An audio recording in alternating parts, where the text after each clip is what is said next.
Other fun thing that comes in spring every year is the Spring Dapper Day. Do you want to talk a little bit about that? Dapper Day. Jackson.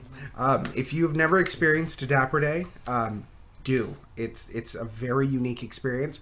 That being said, don't come then if you're interested in doing like attractions and like the classic Disney stuff. That is not a day to come and do like the rides and such. It's a day to come to see and be seen.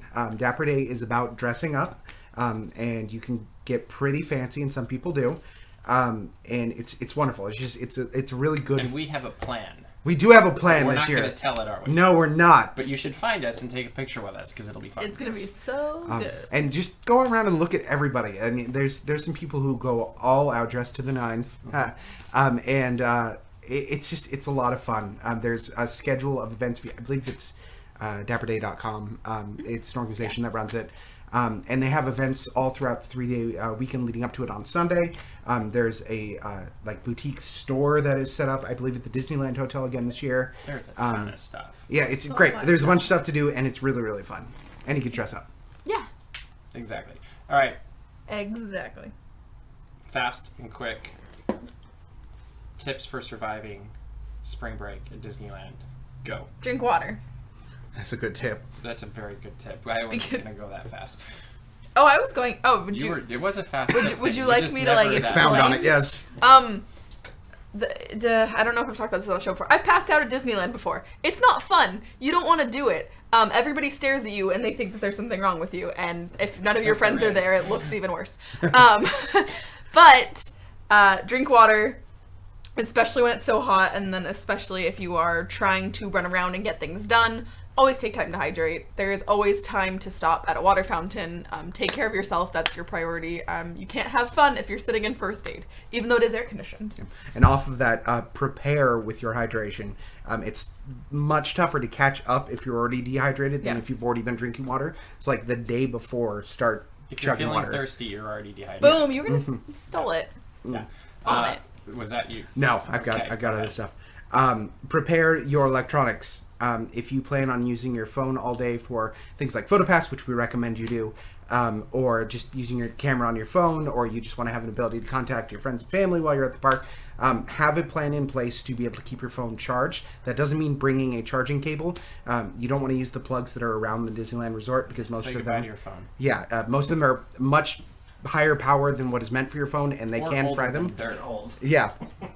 So they will fry your phone. It's happened. And if for any reason you don't have something to bring with you, they've just implemented fairly recently a rental charging battery thing that you can use throughout the day, and it's very convenient. And if it dies, you can swap it out with one that's fully charged. So you'll have to pay a little bit of coin for it, but it is really, really nice. Yeah. And the same would go for batteries for your camera or whatever. Yes, any electronics you got. I ran out on Sunday.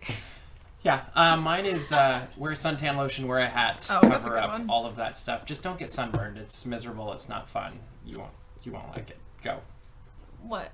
You get to do two. I get to do Second two? one. Have fun and be yourself. Take the time to enjoy the company of the people you're with, to really soak it in that you are at the happiest place on earth, because like we said, we're spoiled and we go every week, and sometimes the magic fades a little bit on us, and we're not jaded or anything, but sometimes we just don't appreciate it through the same eyes that people that only get to go once a year do. So just really soak it in and appreciate the things that are around you. It's good. Thank you. I get the feel-good tips.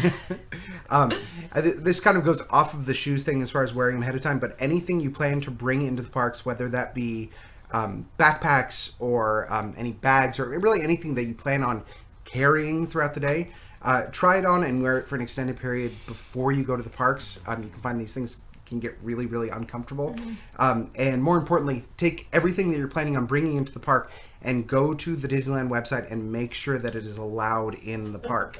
That's a good point. Selfie sticks. Selfie sticks are not allowed. Some of our dear friends that were at WonderCon recently this last weekend came in costumes that were not allowed.